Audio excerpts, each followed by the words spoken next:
Anastasia, take her, I can't handle it anymore, I can't even stand to touch her. Elizaveta was trembling, the child in her arms was crying uncontrollably. Anastasia took her niece in her arms and nodded. All right, but this is your decision, you won't have any complaints later, will you?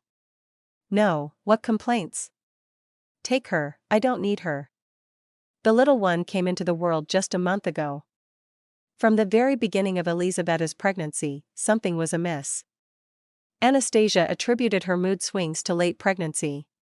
Her sister had been widowed for over 7 years.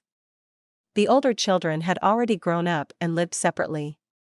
The trip to the sea, a fleeting romance, and the unexpected pregnancy were a surprise to everyone.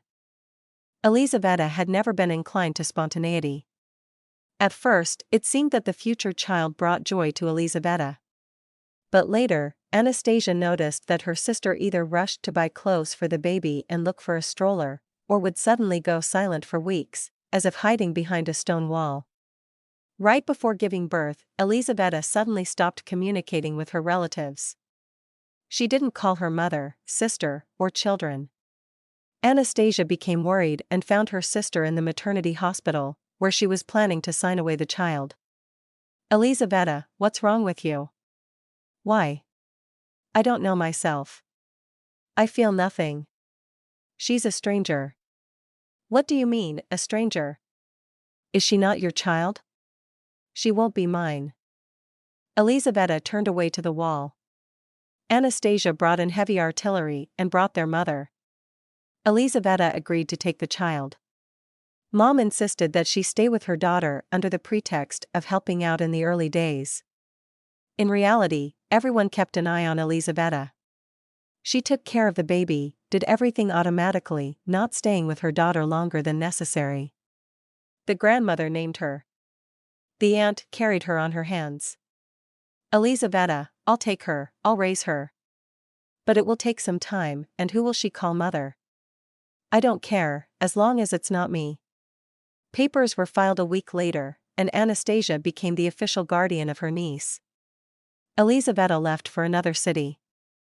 Little Asia grew up as a lively and cheerful girl. She started walking and talking early. Mom called Anastasia. 12 years passed. Mom, I did great at school today, and tomorrow we're going to the movies with the class. A cheerful voice filled the apartment. Is this her? Yes, Elizaveta, it's her. I'm asking you. Hello, I'm Asia, and you are? Standing at the kitchen door was a big-eyed tall girl who looked with surprise from the woman sitting at the table to the mother, who was as pale as chalk and stood by the window. And I'm Elizaveta, I'm your mother, Asia. But I asked. Anastasia looked indignantly at her sister and stepped towards her daughter. Asia, I'll explain everything. No need, Mom, let's hear her out. And what?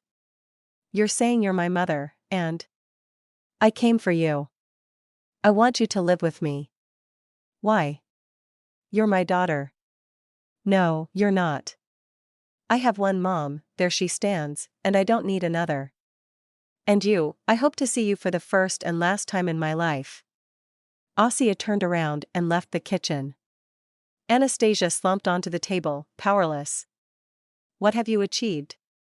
Nothing yet, but I will, rest assured. I might even need to go through the court. Why are you doing all this? You gave her away yourself, didn't want to see her. Nobody understood why or for what reason you did it. And now, so many years later, you show up and expect her to embrace you? Sorry. Elizaveta, let's go to Mom now, we'll talk later, I need to be with my daughter. Elizaveta got up to her niece. Anastasia just sighed. Closing the door, she went to Asia's room. Asia. Mama, wait. Before you start explaining anything, I want to say. I know everything. Remember a year ago, when we were cleaning at Grandma's? I found the guardianship papers. At first, I was furious that you didn't tell me anything. Then I wanted to meet her, to ask why. And then I realized I didn't need any of it.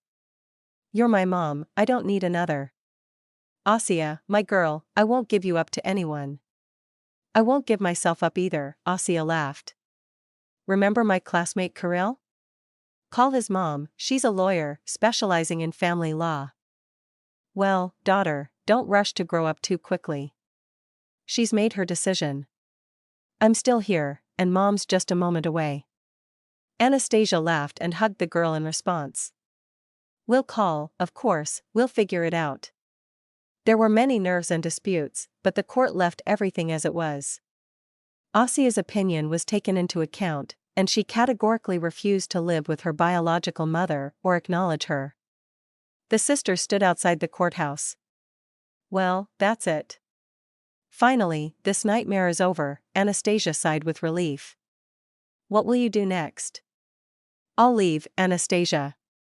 I won't interfere. I'll help, don't refuse. As for Asia, I've had a settlement with her long ago. The documents are with Mom. Why did you do all this, Elizaveta? Why did you abandon her then? There was no romance, Anastasia. There was nothing. There was a dark park and a late evening. Anastasia choked. And you kept silent all these years, buried it all within yourself? There was nothing to fix, so I kept quiet. I didn't realize at first that I was pregnant. I attributed it to early menopause, and then it was too late. Don't tell Asia, let her not know.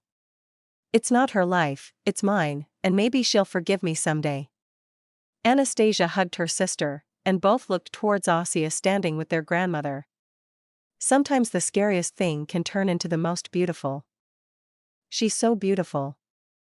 Elizaveta wiped her eyes, and for the first time in many years, Anastasia saw a smile on her sister's face.